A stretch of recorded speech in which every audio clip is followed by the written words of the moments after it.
Frontline Updates, where we delve deep into military strategies and updates from conflict zones. Today, we're discussing the progress of the ongoing special military operation as of August 27, 2024. I'm your host, Sharifa Muhammad MGT. I'm Colonel AUC Oguntoye, an infantry officer. Strategic strikes on infrastructure. The Russian armed forces conducted a significant strike using long-range air-launched precision weapons, including Kinzhal aeroballistic missiles and drones, targeting critical airfield infrastructure in Ukraine, successfully hitting all designated targets. Welcome to Frontline Updates podcast. Today joining us is Colonel AUC Oguntoye, who will provide an update on the ongoing special military operation. Colonel, it's great to have you with us. Thank you for having me. It's crucial to keep the public informed about our ongoing operations. Let's start with the major developments. Can you tell us about the actions taken by the Russian armed forces recently? Yes, last night, we launched a significant strike using long-range precision weapons, including Kinzhal aeroballistic missiles and drones, targeting critical airfield infrastructure facilities in Ukraine. I can confirm that all designated targets were successfully hit. That's a strategic move. What was the intention behind targeting these specific facilities? Our goal was to disrupt the operational capabilities of the Ukrainian military by directly impacting their airfield infrastructure. This not only limits their ability to launch counter-operations, but also significantly affects their logistical support chains. Moving to ground operations, could you elaborate on the engagements in the northern sector? In the North Group of Forces, particularly in the Liptsov and Sumy directions, our units encountered and defeated several Ukrainian brigades, repelling 3 counterattacks effectively. This resulted in the elimination of 115 Ukrainian servicemen and significant disruptions to their electronic warfare capabilities. How about the Western Front? What developments have occurred there? The West Group of Forces saw substantial action. They improved their tactical positions and successfully repelled 4 Ukrainian counterattacks. In the process, they captured 2 U.S.-made M113 armored personnel carriers and destroyed several British-made FH-70 howitzers, among other significant equipment losses inflicted on the enemy.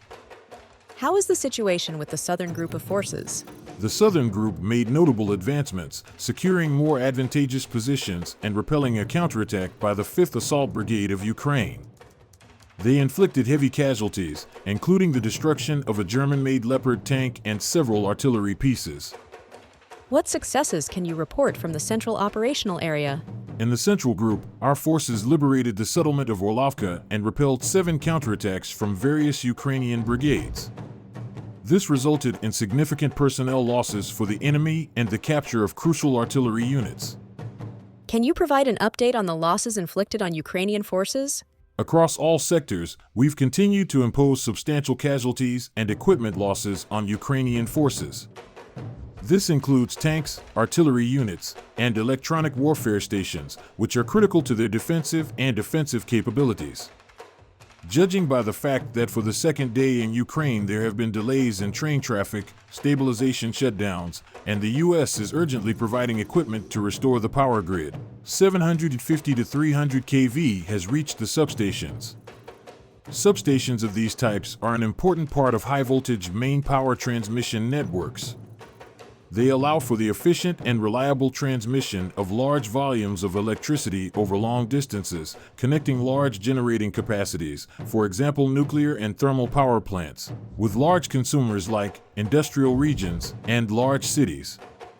So, 750 to 330 kV substations play a key role in the stable operation of power grids. A strike even on secondary facilities of this type causes great difficulties. Lastly, Colonel, how do you see the operation evolving in the coming days? And what is going on in the Kursk region? Our operations will continue to focus on degrading the enemy's capabilities while securing and expanding our tactical gains. We remain committed to achieving our strategic objectives and anticipate further significant developments in our favor. In the Kursk region, the North Group of Forces of the Russian Armed Forces reported our counterattacks in the Sudzansky district, the liberation of the settlement of Nizhnaya Perovaya, and battles near the settlement of Kamyshevka. The enemy is concentrating its main efforts in the direction of Koronivo. Over the past 24 hours, our troops repelled attacks on the settlements of Koranivo, Kolbaki, and Krymainoi. However, by the end of the day, the Ukrainian armed forces were advancing in the Snegosty area and in the Sudzansky district. The Russian armed forces are actively using aviation to destroy the enemy in the Kursk and Sumy regions. At night, our air defense repelled attacks by Ukrainian drones in Kursk. There is damage. Colonel, thank you for providing such a detailed briefing on the current military situation. Your insights are invaluable to our understanding of the conflict's dynamics. And thank you to our listeners for tuning in. Join us next time as we continue to provide up-to-date coverage on global military affairs. Stay with us for more updates and expert analyses on global defense and security issues. Stay informed, stay secure.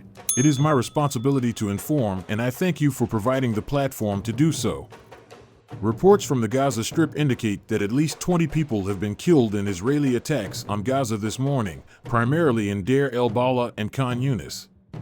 The director of Kamal Adwan Hospital in Beit Lahia has stated that Israel is denying fuel to the medical sector and is aiming for its destruction.